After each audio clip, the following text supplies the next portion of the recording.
서유리문답 오늘 서유리문답 37과는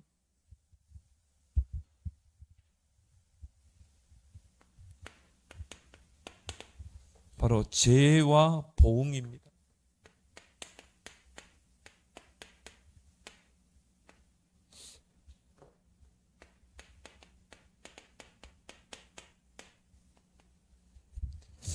어, 82문에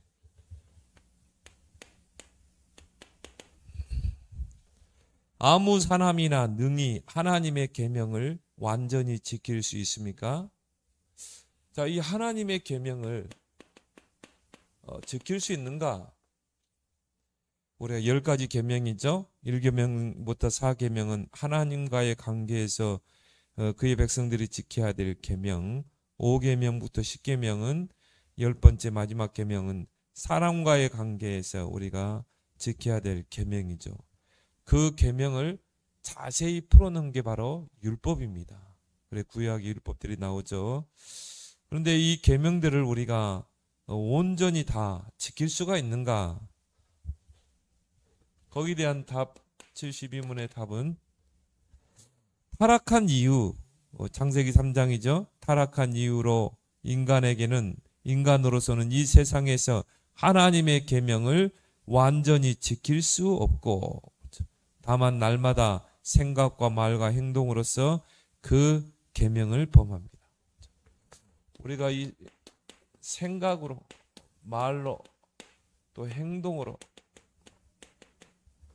끊임없이 우리는 계명을 어기고 있잖아요. 그래서 예수님께서는 이 생각으로 범하는 것도 결국은 이 계명을 범하는 걸로 봤죠. 살인하지 말지니라. 행동으로 살인을 안 해도 내가 남을 미워하는 것, 이것도 살인이라고 그랬어요. 음행을 품는 것, 이것도 결국 뭡니까? 그 계명을 어기는 것이죠. 그렇다면 우리가 생각으로, 말로, 행동으로 이런 것들을 다 지킬 수 있냐? 지킬 수가 없다는 것입니다. 왜냐? 창세기 3장 이후로 모든 사람은 다 죄 가운데 있기 때문에. 그래서 83문에 모든 범죄가 똑같이 악합니까? 거기에 대한 답은 뭡니까? 어떠한 죄는 그 본질과 여러 가지 악한 성격들 때문에 하나님 앞에서 다른 죄보다 더 가증스럽습니다. 생각으로 범하는 것, 또 우리가 행실로 죄를 짓는 것, 결국은 다 똑같이 악한 것입니다. 사람을 칼로 죽였다. 그거나 내가 상대를 위해서 미워하는 것, 그리고 증오하는 것, 똑같은 거예요. 다 결국은 죄 아래에 있는 것이고 결국은 계명을 범하는 것이죠. 84문. 자, 모든 것 다 똑같이 악한 것이다. 84문 범한 죄마다 마땅히 받을 보응은 무엇인가? 죄에는 반드시 보응이 따르죠. 그 보응이 무엇인가? 그 죄에 대한 보응. 거기에 대한 답은 범한 죄마다 마땅히 받을 보응은 이 세상과 우리 현세와 오는 세상 또 내세죠. 우리 죽어서 가는 세상에서 받는 하나님의 진노와 저주입니다. 우리가 죄를 범하고 계명을 지키지 않고 어겼을 때 이 땅에서 또 죽어서 내세에서도 하나님의 진노와 저주를 받게 된다. 그래서 85문 우리가 죄로 인하여 하나님께 받을 진노와 저주를 피하게 하려면 하나님이 우리에게 요구하시는 것이 무엇입니까? 자, 이 하나님의 우리는 하루에도 수십 번 생각으로, 말로, 행실로 우리가 계명을 범하고 죄를 짓잖아요. 그런데 하나님께서 이 진노와 저주에서 우리를 피하게 하려고 하나님께서 우리에게 요구하시는 것이 뭐냐? 다른 거 없어요. 착하게 살아라, 공덕을 쌓아라. 하나님 그걸 요구하지 않았어요. 왜? 우리가 본시 하나님을 떠나 죄와 사단의 권세 아래 있기 때문에 선을 행할 수가 없어요. 어떻게 공덕을 쌓을 수 있습니까? 그건 종교지. 그래서 거기에 대한 답은 죄로 인해 우리가 받을 하나님의 진노와 저주를 피하기 위해서 하나님이 우리에게 요구하시는 것은 다른 게 아니라 예수 그리스도를 믿는 것. 예수님이 십자가에서 하신 일, 또 예수님이 이루어놓은 그 하나님의 구원의 역사, 그거를 우리가 믿는 것과 생명에 이르는 회개. 이제 우리가 회개라는 건 뭐죠? 단순히 뉘우치는 게 아니라 돌아서는 것입니다. 거기에서 믿음과 생명에 이르는 회개와 그리스도께서 우리에게 구속의 유익을 전달하시는 모든 외적인 방편들을 부지런히 사용하라는 것입니다. 외적인 방편.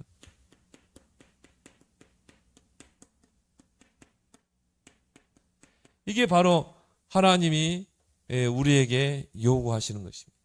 그래서 오늘 우리가 첫 번째로 기억할 건 뭡니까? 우리가 이 계명들을 다 지킬 수 있을까? 이 질문이죠. 그 10가지 계명을 우리가 다 지킬 수 있는가?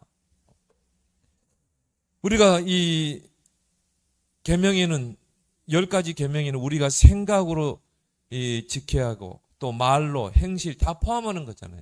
그렇다면 이 계명들을 우리가 다 지킬 수 있는가?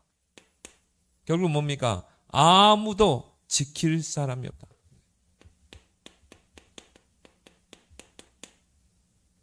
왜 계명을 우리가 다 지킬 수 없습니까? 예수님은 더 확대했잖아요. 도무지 지킬 수 없어요. 왜? 우리가 이 창세기 3장 아래 있는 인생이기 때문에. 그래서 아무도 지킬 자가 없다. 로마서 3장 10절. 의인은 없나니 하나도 없다고 그랬어요. 그 계명을, 율법을 100% 지킬 수 있는 사람은 아무도 없어요. 공자, 석가, 소크라테스, 많은 세상 사람들이 성인이라고 하는 사람들도요. 이거 지킬 수 있습니까? 지킬 수가 없습니다. 아무리 선하게 살고 착하게 살아도 하나님의 계명을 다 지킬 수가 없어요. 왜요? 다 하나님을 떠나 죄와 사단의 권세 아래 있기 때문에. 그래서 전도서 7장 2절에, 전도 7장 20절에 선을 행하고 전혀 죄를 범하지 아니하는 의인은 없다. 우리도 하루에 수십 번 죄를 범하잖아요. 수십 번 계명을 어기잖아요.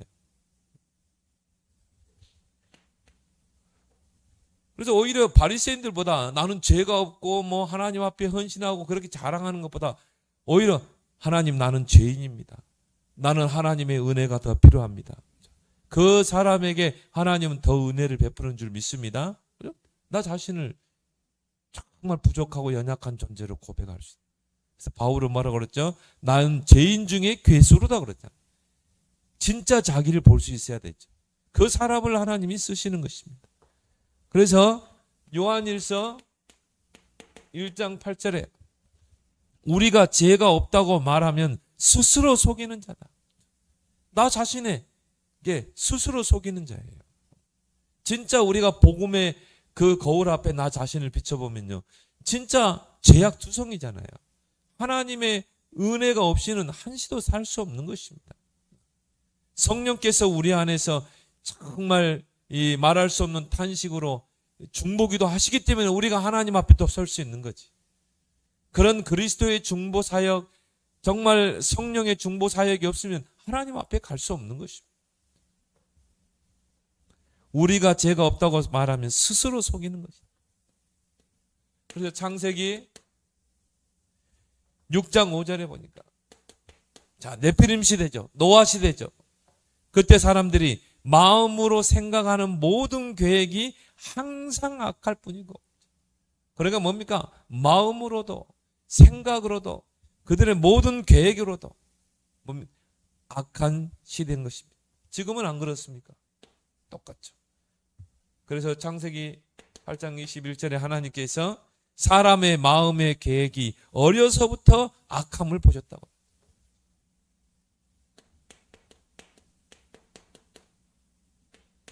그래서 하나님의 계명을 다 지킬 수가 없다. 그러면 왜 하나님께서 우리에게 이런 계명을 주셨는가?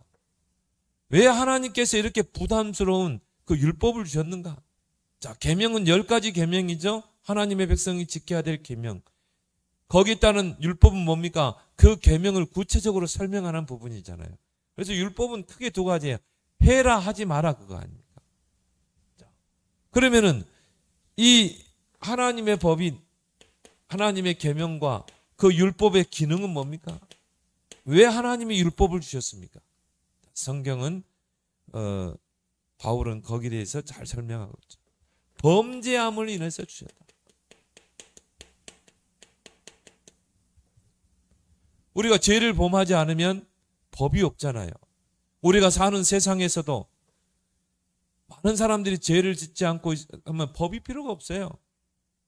우리가 도로교통법, 중앙선을 침범할 때는 어떻게 되고, 횡단보도에서 정지 않으면 어떻게 되고, 벌점이 왜 그런 법을 정합니까? 만약 그런 법이 없으면 어떻게 돼 있어요? 무법천지죠. 막 사람 치고, 찻길에 부딪히고. 그러니까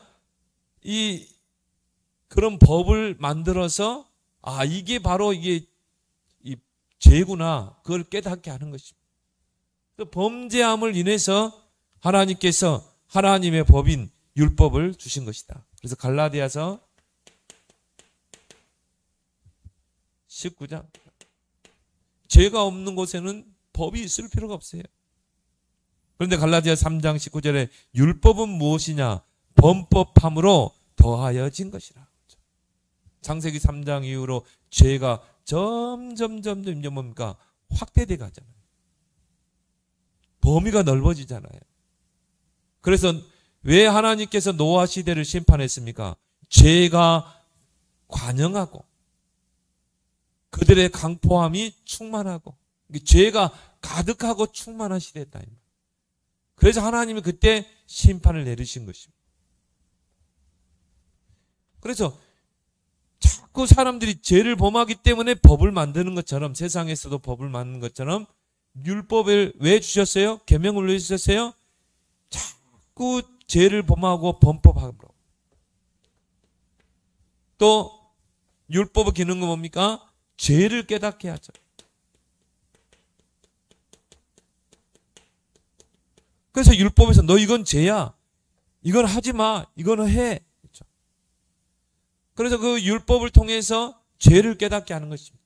우리가 사는 세상에도 여러 가지 법이 있잖아요. 그걸 통해서 이게 죄구나. 이거를 깨닫게 하죠. 이런 걸 하면 안 되겠구나. 그래서 로마서 3장 20절에 율법으로는 죄를 깨달음이라. 그리고 뭡니까? 무능을 깨닫게 한다. 정말 내가 이 계명을 지키고 율법을 잘 지키고 이래 가지고 내가 의로워지고 할 수 없구나.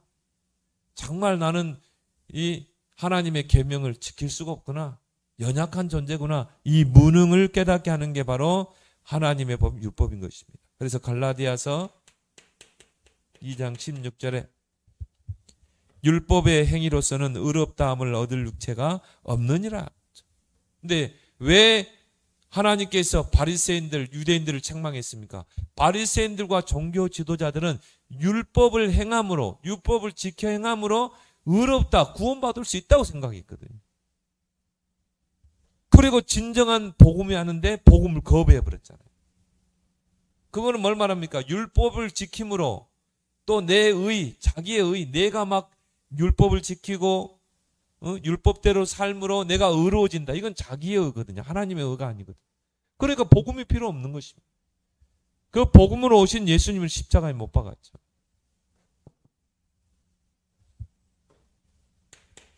왜 하나님께서 하나님의 법인 율법을 주셨습니까? 그리스도를 소개하기 위해서. 그래서 율법의 기능은 그리스도로 향하게 한다.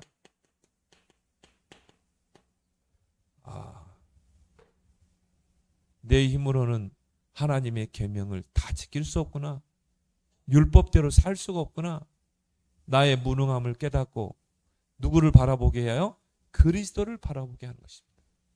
그래서 그리스도께서 율법의 모든 요구를 다 십자가에서 담당하셨구나. 율법의 저주를 담당하셨구나. 그 그리스도를 통해 내가 의로워지고 내가 하나님의 이 백성이 되는구나. 그리스도를 향하게 하는 게 바로 율법의 기능이죠. 그래서 갈라디아서 3장 23절에 24절에 이같이 율법이 우리를 그리스도께로 인도하는 초등교사가 되어 우리로 믿음으로 의롭다함을 얻게 하려 함이니라. 개역성경에는 몽학선생이 되었다. 뭐죠? 어린 아이들에게 이 가르치는 교사. 정말 우리가 보면은 어린아이 같잖아요. 그런 어린아이 같은 우리에게 이 율법의 기능이 뭡니까? 그리스도를 소개하는 것입니다. 내가 바로 죄인이라는 것. 죄를 깨닫게 하고. 또 내가 무능하다는 것. 구원에 대해서는 내 의로는 이 구원을 받을 수 없다는 무능을 깨닫게 하고 그리스도를 향하게 하는 것입니다. 이게 바로 율법의 기능이죠. 이게 바울이 외쳤던 부분인 것입니다. 결국은 율법으로는 절대 죄 문제를 해결할 수 없고 결국 구원받을 수 없다. 그렇다면 자, 죄의 대가로 받아야 될 보응은 뭡니까? 자, 우리 서유리 문답에 자, 죄의 대가로 84문이죠. 범죄한 죄마다 받을 보응이 무엇입니까?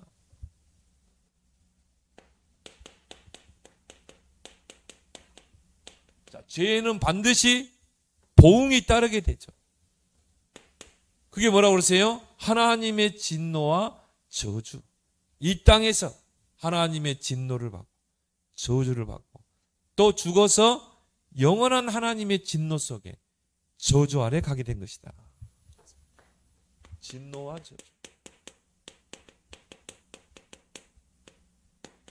그래서 하나님을 떠나 죄 아래 있는 사람은 에베소 2장 3절에 보니까 허물과 죄로 죽어있는 인생은 결국은 본질상 진노의 자녀다. 진노 가운데 사는 것입니다. 그래서 하나님을 떠나 죄와 사단의 권세 아래 있는 인생은요, 본질상 진노 아래 있는 것입니다. 하나님의 진노 아래. 나는 착하게 살고 나는 선하게 사는데 어느 날 하나님의 진노가 임하고 어느 날 저주가 임하잖아요. 재앙이 임하잖아요. 어떻게 보면요, 내가 착하게 살면서 하나님 거부하는 게 더 큰 죄예요. 에베소 5장 6절에 하나님의 진노가 불순종의 아들들 가운데 임하나.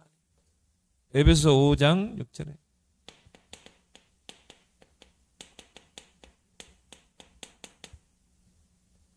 하나님께서 구원자를 주셨는데 그 예수 그리스도를 믿지 않는 것, 그 복음을 거부하는 것, 불순종이죠.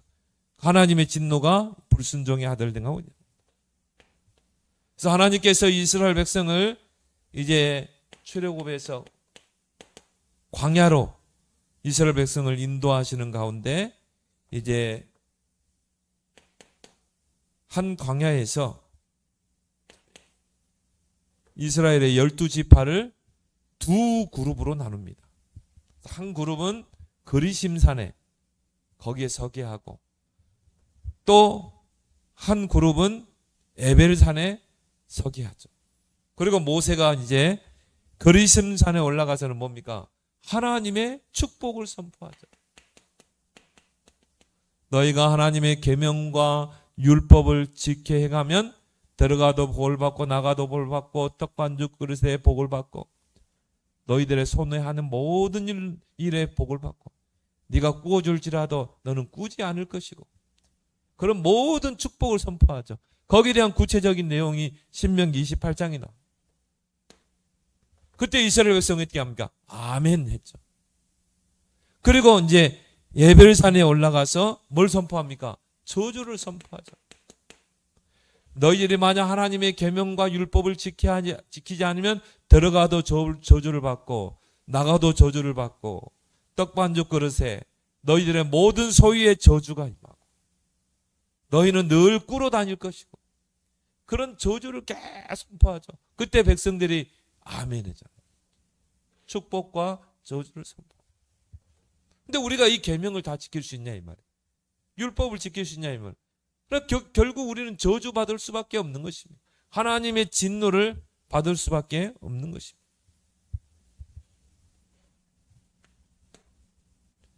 이 땅에서 이런 진노와 저주 가운데 살다가 영원한 형벌을 받게 되죠. 죄에는요 형벌이 따르잖아요. 그래서 로마서 6장 23절에 죄의 삭은 사망이라. 결국 그 죄로 인해서 인생은 한 번 살다 죽게 돼 있어요. 근데 죽음으로 끝납니까? 히브리서 9장 27절에 한 번 죽는 것은 하나님에게 정해져 있고 그 후에는 뭐가 있어요? 심판이 있다고.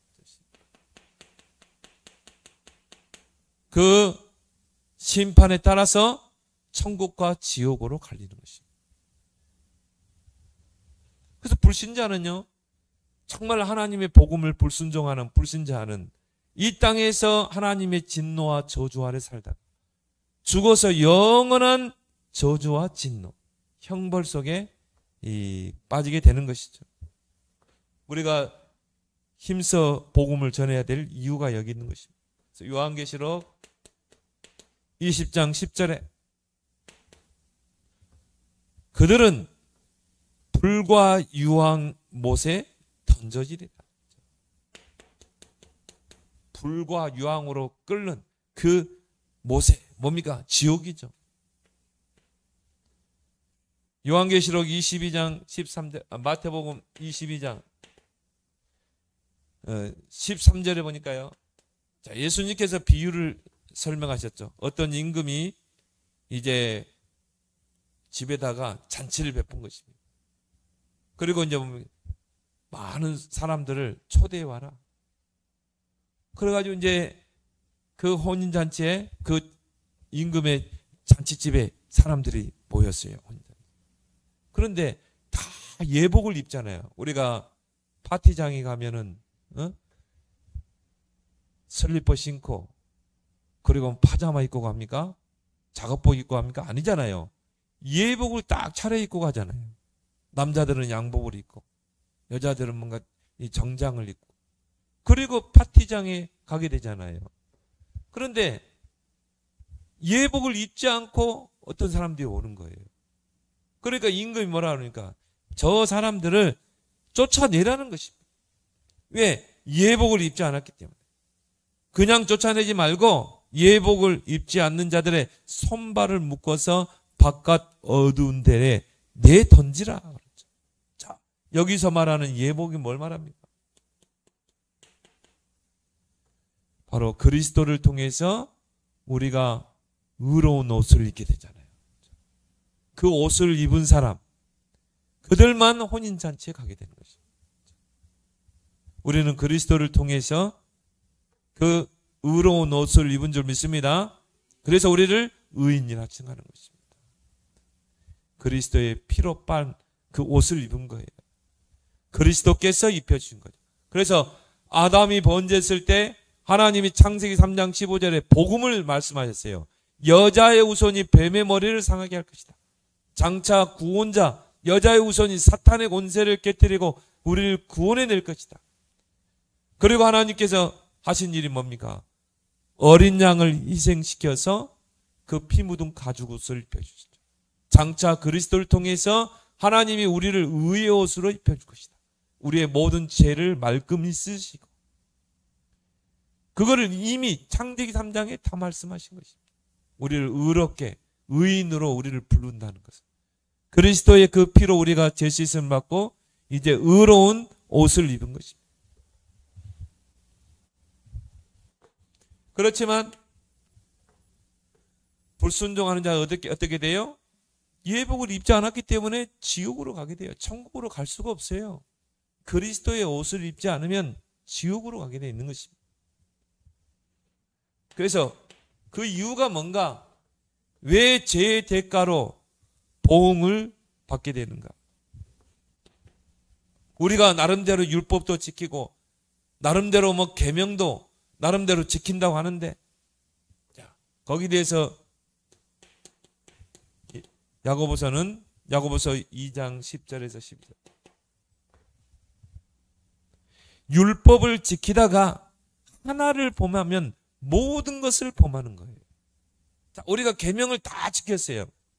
근데 하나를 범했다. 그러면 모든 걸 다 범하는 것입니다. 근데요, 바리새인들은 자기들이 의인적이거든요. 자기들은 이런 하나님의 계명과 율법을 다 지켰다고 생각하거든요. 그래서 예수님이 뭐라고 그랬습니까? 독사의 새끼들이라고 그랬잖아요. 외식하는 자에 그랬잖아요. 겉은 화려한데 속은 썩어 있는 그런 회칠한 무덤이여 그랬거든요. 심한 욕을 했거든요. 왜? 겉으로만 나는 계명을 지키고 율법을 지키고 그래서 나는 의로운 자고 그런 생각이 있거든요. 그래서 마가복음 19장입니까? 거기 마가복음 10장에 보면 한 부자 청년이 왔잖아요. 어떻게 내가 영생을 얻으리까? 그렇게 질문하니까 계명을 지키라고 그랬잖아요.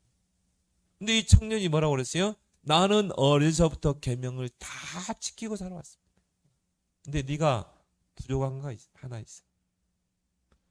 네 재산을 다 팔아서 가난한 사람들 나눠주고 너는 나를 따르라. 그 말은 뭡니까? 네가 딱 한 가지 부족한 거, 복음. 복음이 없는 거야. 그리스도를 따르지 않잖아요. 예수 그리스도가 어떤 분인지 모르잖아요. 그게 어떻게 계명을 다 지킨 겁니까? 내가 계명을 나 나름대로 막 지키고 율법을 다 지킨다고 하지만 한 개라도 보면 다 범한 것이다.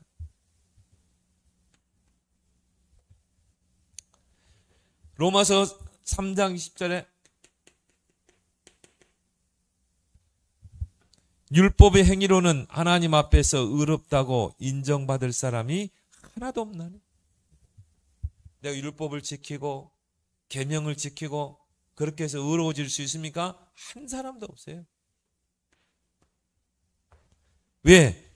이 땅에서 율법을 계명을 다 지킬 사람은 한 사람도 없기 때문에. 다 하나님을 떠나 원죄 아래에 있기 때문에.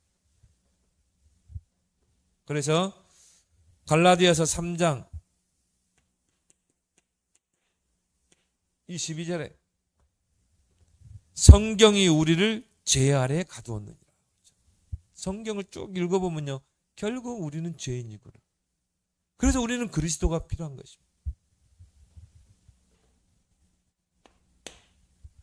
그래서 오늘 세 번째 이 85문은 뭡니까? 그러면 하나님이 우리에게 요구하시는 것이 뭐냐? 이런 하나님의 진노가, 저주가 이 현세에서 또 죽어서 지옥에까지, 죽어서 가는 세상에까지 이 진노와 저주가, 형벌이 우리에게 임하는데 하나님이 우리에게 요구하시는 것은 무엇인가? 다른 걸 요구하지 않으세요. 열심히 선행을 해라, 공덕을 쌓아라, 그걸 요구하지 않았어요. 뭘 원했습니까? 바로 예수 그리스도를 믿는 믿음이다. 하나님의 의죠. 그래서 하나님의 요구는 뭡니까?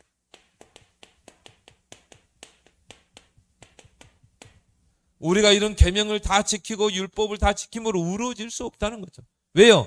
우리는 하나님을 떠나 죄와 사단의 권세, 원죄 아래에 있는 인생이기 때문에, 원죄를 가지고 태어나는 인생이기 때문에 이 계명과 율법을 다 지킬 수가 없어요. 그래서 율법의 의로는 의로워질 수가 없는 것입니다.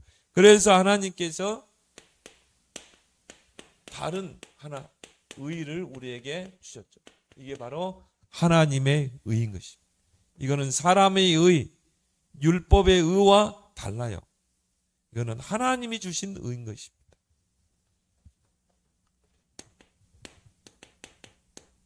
로마서 3장 21절에서 22절에 보니까요. 이제는 율법 외에 하나님의 한 의가 나타났으니 예수 그리스도를 믿음으로 말미암아 모든 믿는 자들에게 미치는 율법에 하나님의 한 의가 나타났다. 뭡니까? 예수 그리스도를 믿음으로 나타나는 거죠.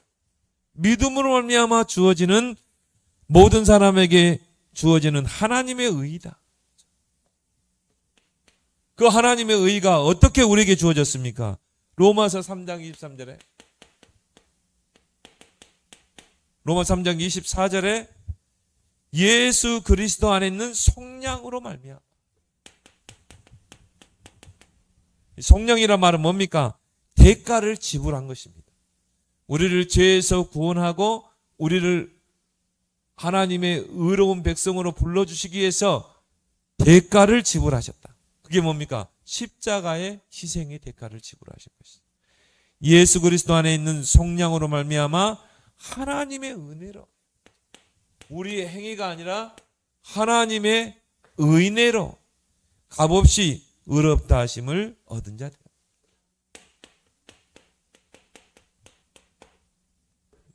우리가 뭐 착하게 살고 율법을 잘 지키고 계명을 잘 지켜서 그걸 통해 의롭게 된 게 아니라 하나님의 은혜로 값없이 의롭다 하심을 얻게 된 줄 믿습니다. 그래서 에베소 2장 8절에 보면 은혜로 인하여 믿음으로 말미암아 구원을 받았으니 이것이 너희의 행위가 아니고 하나님의 선물이다. 선물로 주은 것이다. 우리가 이 하나님의 의를 받게 되고 하나님의 의를 입게 되고 그 하나님의 의의 옷을 입게 된 것입니다. 그리고 우리는 하나님의 자녀가 된 거죠. 로마서 5장 1절에 그러므로 우리가 믿음으로 의롭다 하심을 받았으니 우리 주 예수 그리스도로 말미암아 하나님과 화평을 이루자. 우리가 예수 그리스도를 통해 의로운 사람이 됐다. 그래서 이제는 뭡니까? 하나님과 화평을 누리는 자가 돼요.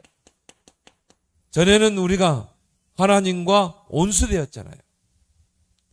하나님을 떠나 죄 가운데 사단의 권세 아래 있었기 때문에.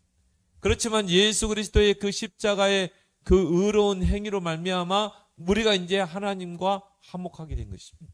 그래서 하나님과 화평을 누리자. 그래서 예수 그리스도를 통해서 이루어 놓은 그 하나님의 의가 우리에게 전가된 것입니다. 하나님의 의가 전가된 거예요. 전가됐다는 말은 뭐죠? 그 하나님의 의가 내게 전달됐다. 나에게 임한 것입니다. 그래서 고린도후서 5장 21절에 어떻게 전가됐는가? 하나님이 죄를 알지도 못하신 이를 우리를 대신하여 죄로 삼으신 것은 우리로 하여금 하나님의 의가 되게 하려 함이라. 예수 그리스도, 죄가 없으신 그 예수 그리스도를 십자가에 우리 죄를 대속하는 대속물이 되게 해서 그 하나님의 의를 우리에게 주신 것입니다. 하나님의 의가 되게 하신 것입니다. 로마서 5장 17절 19절에 한 사람의 한 의로운 행위로 말미암아 많은 사람이 의롭다 하심을 받아 생명을 얻어 이제 의인이 되리라. 하나님이 우리를 의롭다 칭해 주는 것입니다. 우리가 우리 자신을 볼 때는 전혀 의로울 수가 없는데, 그래서 하나님의 그 구원의 혼인잔치에 하나님이 저와 여러분들을 부르신 줄 믿습니다. 여기는 아무나 갈 수가 없죠.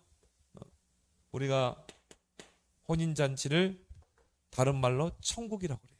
우리가 천국에서 이제 주님과 혼인잔치를 하는 것입니다. 우리가 죽어서 가는 천국에. 근데 거기는 예복을 입고 가야 되잖아요. 아니, 신부가 신랑을 맞이해서 이제 예식장에 가야 되는데 예쁜 드레스, 뭐 어떻게 보면 평생에 한 번 입어보는 예복 아닙니까? 그 드레스를 입고 가는 거 아닙니까? 그냥 막 집에서 있던 뭐 반바지 입고 슬리퍼 신고 갑니까? 아니죠.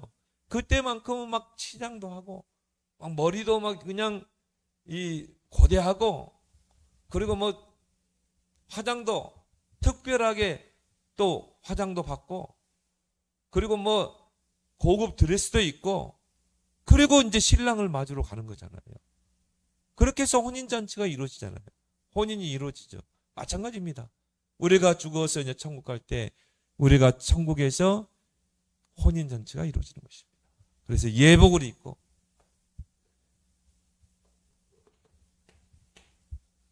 그래서 하나님께서 요구하시는 것은 그 예수 그리스도를 믿는 것, 그리고 우리가 그리스도를 통해 모든 죄에서 사함을 받고, 이것도 하나님이 우리 안에서 회개의 마음을 줘야 되죠. 그리고 이제 외적인 방법, 그리스도께서 우리에게 유익을 전달하시는 모든 외적인 방편들을 부지런히 사용하라는 것입니다. 그래서 자, 은혜의 방편, 이제 우리는 은혜 속에 들어가야 되죠. 자, 은혜의 방편 세 가지가 있습니다. 첫 번째 뭡니까? 말씀. 우리가 하나님을 알아가고 구원의 은혜를 알아가고 그리스도를 더 풍성히 알아가는 그 하나님의 말씀. 이 말씀 속에 우리는 계속 들어가는 것입니다. 그 말씀 속에서 하나님의 음성을 듣고, 그 다음에 뭡니까? 기도. 은혜의 방편이죠. 기도를 통해서 구원의 은혜를 누리고, 그 은혜의 방편 세 번째가 뭡니까? 바로 성례죠. 그래서 우리가 세례, 그리고 성찬. 세례는 어떤 의미입니까? 우리가 지금은 약식으로 세례를 주지만 원래는 침례죠. 우리 물속에 잠기잖아요. 그리고 물속에서 나오잖아요. 물속에 잠긴다는 건 뭘 말하죠? 그리스도 안에서 나의 옛사람은 죽은 거다. 내가 죄에게 종노하고 마귀에게 종노하던 나는 이미 죽은 거다. 그리고 이제 물속에서 나오잖아요. 그걸 뭘 말하죠? 예수 그리스도의 부활과 함께 나는 새 생명을 얻었다. 새로운 피조물이 됐다. 성찬은 뭘 말합니까? 우리가 포도주와 떡을 떼면서 예수 그리스도께서 나를 위해서 흘리신 그 보혈의 피로 내가 죄 사함을 받고, 이제 내가 새 언약 가운데 이제 하나님의 자녀가 된 것이다. 이걸 확인하는 게 성찬 아닙니까? 떡을 떼면서 예수님이 나를 위해서 당하신 그 고통, 그 희생의 고통을 통해 내가 나음을 입었구나. 그걸 확인하는 거죠. 그래서 초대교회는요, 매일 모이면 성찬을 했어요. 매일. 그 구원의 은혜를 매일 누리는 것입니다. 예수 그리스도께서 나의 죄를 속량하시고 나를 의롭다 칭해 주셨구나. 그래서 우리가 내 행위로 계명을 지키고 율법을 지키고 해야 되겠지만 우리의 힘으로는 다 지킬 수 없는 것입니다. 그래서 예수님께서 그 율법의 요구를 다 짊어지시고 십자가를 지신 거예요. 그 율법을 지키지 못하면, 계명을 지키지 못하면 하나님의 진노와 저주가 오게 돼 있어요. 그 진노를 예수님이 직접 받으신 것입니다. 그 계명과 율법을 지키지 못했을 때 오는 저주를 예수님이 다 담당하신 것입니다. 그래서 예수님이 모든 계명과 율법을 완전히 완성하신 줄 믿습니다. 그럼 우리는 그러면 마음대로 살아야 되는 아니에요. 하나님의 법을 따라 살아야 돼요. 그렇지만 우리가 이걸 다 하나님의 법을 지킬 수 없기 때문에 우리는 날마다 하나님의 은혜를 구해야 되는 거죠. 그래서 고린도서 6장 2절에 보라, 지금은 구원받을 만한 때요 은혜 날이로다. 히브리서 4장 16절에 때를 따라 돕는 은혜를 얻게 하여 은혜의 보좌 앞에 담대히 나아가라. 디모데후서 2장 1절에 그리스도 예수 안에 있는 은혜 속에서 강하라. 그래서 오늘 이 조율문답 37과를 통해서 하나님의 은혜를 깊이 깨닫고 체험하는 여러분 되길 바랍니다.